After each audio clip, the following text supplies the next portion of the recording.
Hi! First order of business this morning. Try to fix the Wheego using alternative medicine.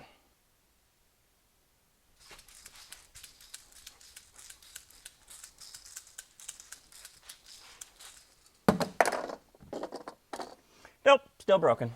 Well, that didn't work. So I called Wheego. I called the tech support guy at Wheego. He's still around and still answering calls. He's by far the most reliable thing about that car. And I just called him to fill in some information holes that I had. Simple things like what do these colors mean, etc. I did find out some interesting new information. One of which is that I have the 12-volt battery hooked up to a charger right now, and he said that the 12-volt, if I have the 12-volt battery charging, it will actually back charge the main battery pack through the 3 Delta Q chargers that it has on board. Not enough to make any real difference, but it is throwing some voltage in there, which I found to be interesting.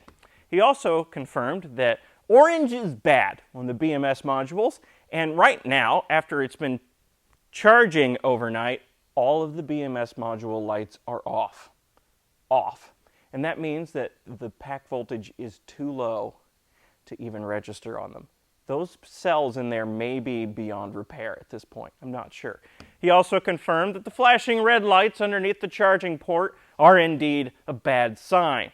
He said specifically if one of those LEDs flashes twice red and then a pause, that means low pack voltage. And all 3 of them are doing that, which means that all 3 chargers on board are indicating a low pack voltage, which I kind of knew from the beginning.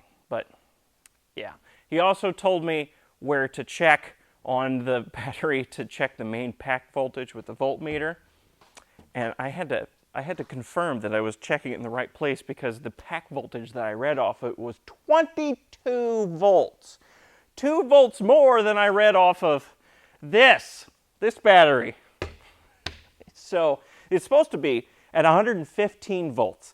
Just to reiterate, I think I've already said this, but just to reiterate, the pack in the car is made up of 36 LiFePO4 cells, each rated at 3.2 volts nominal. There are 9 BMS modules, 4 battery cells per BMS module. Anyway, it's supposed to be 115 volts total, and I read 22.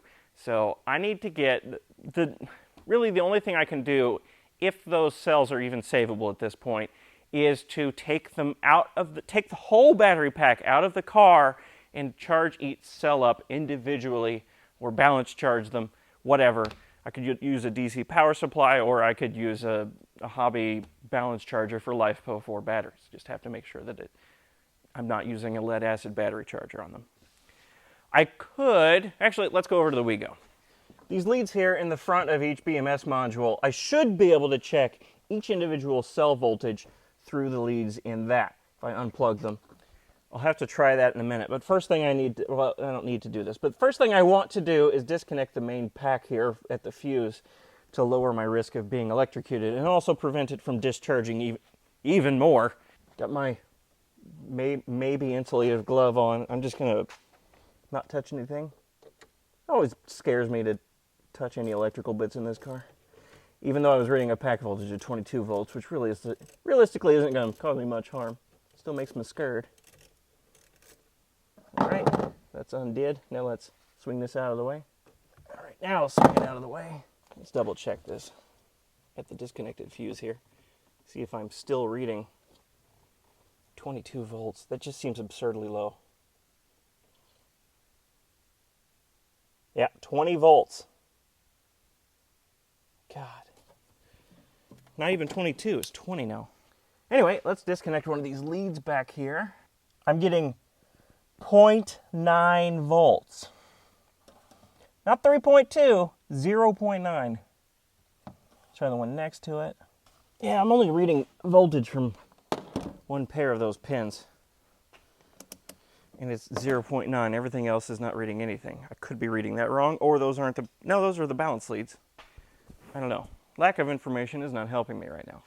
I didn't gather much useful information by taking the voltage off of the balance leads because there's 8 pins for each balance lead, and I don't know how they're wired up. I don't know which ones are pairs, etc. I was getting all kinds of different numbers, voltages adding up and whatnot. So I don't know if I was reading an individual cell or 2 cells series together, whatever. It doesn't really matter. I know that the main battery pack in the Wheego is pretty much foobarred.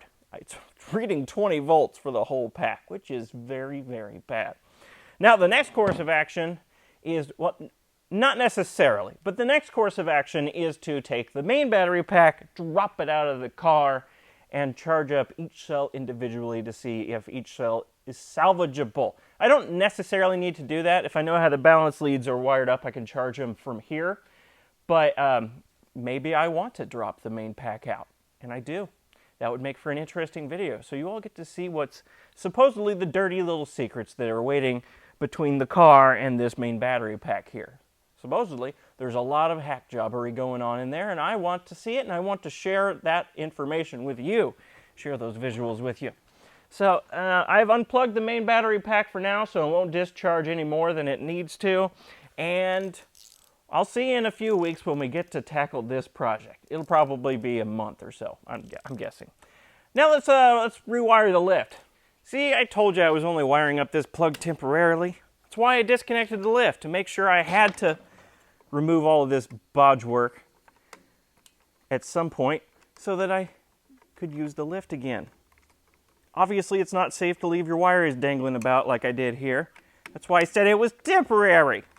All right, and this is the wiring to the motor. This is the wiring to the micro switch. Which is why there's two wires clipped here. This is the wiring to the micro switch at the safety switch at the top of the lift, so you don't raise a car too far and run into the bar. By the way, if you feel the need, keep telling me what I'm doing wrong. It drives engagement. I'm touching wires on YouTube, so naturally, about half the comments are going to be about that and what I'm doing wrong. Well, not really what I'm doing wrong, just that I'm doing it wrong. Flip on the breaker. Try it out. Yay. Make sure the safety cutout works.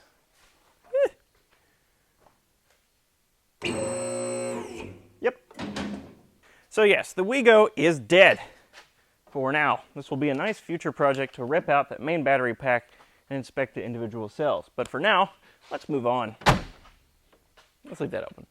Well, it looks like it's going to be a bit of a shorter video today. I'll see you tomorrow.